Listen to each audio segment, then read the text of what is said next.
India has selected the theme of One Earth, One Family, One Future for its G20 Presidency. It signals the need for unity of purpose and unity of action.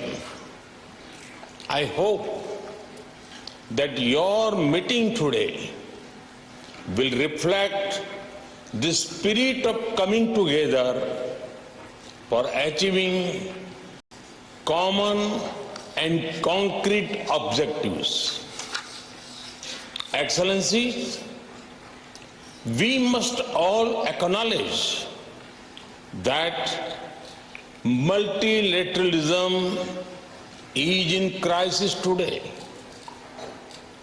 The architecture of global governance created after the Second World War was to serve two functions. First, to prevent future wars by balancing competing interests. Second, to foster international cooperation on issues of common interests. The experience of the last few years, financial crisis, climate change, pandemic, terrorism, and wars clearly shows that global governance has failed in both its mandates. We must also admit that the tragic consequences of this failure are being faced most of all by the developing countries. After years of progress, we are at risk today of moving back on the sustainable development goals. Many developing countries are struggling with unsustainable debt while trying to ensure food and energy security for their people. They are also the ones most affected by global warming caused by richer countries. This is why India's G20 presidency has tried to give a voice to the global south. No group can claim global leadership without listening to those most affected by its decisions. Excellencies, you are meeting at Foreign Minister. It is but natural that your discussions are affected by the geopolitical tensions of the day. We all have our positions and our perspectives on how this tension should be resolved. However, at the leading economies of the world, we also have a responsibility toward those who are not in this room.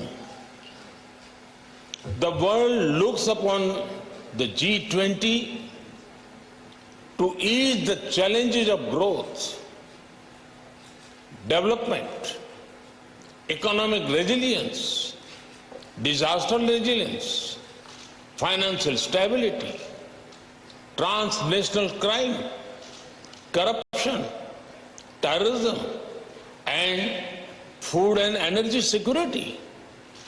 In all these areas, the G20 has capacity to build consensus and deliver concrete results. We should not allow issues that we cannot resolve together to come in the way of those we can. As you meet in the land of Gandhi and the Buddha, I pray that you will draw inspiration from India's civilizational ethos to focus not on what divides us, but on what unites us.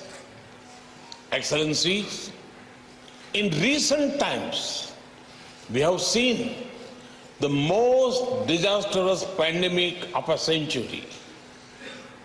We have witnessed thousands of lives lost in natural disasters.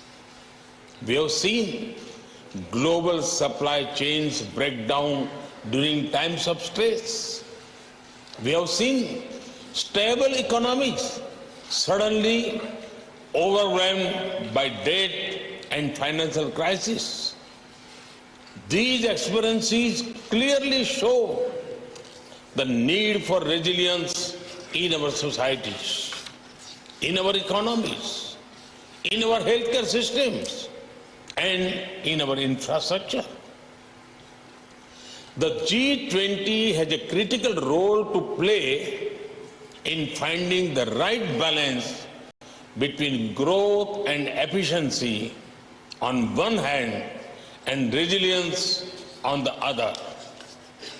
We can reach this balance more easily by working together.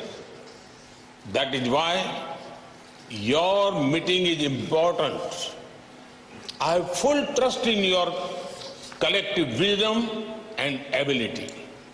I am sure that today's meeting will be ambitious, inclusive, action-oriented, and will rise above differences. I thank you and wish you all the best for a productive meeting.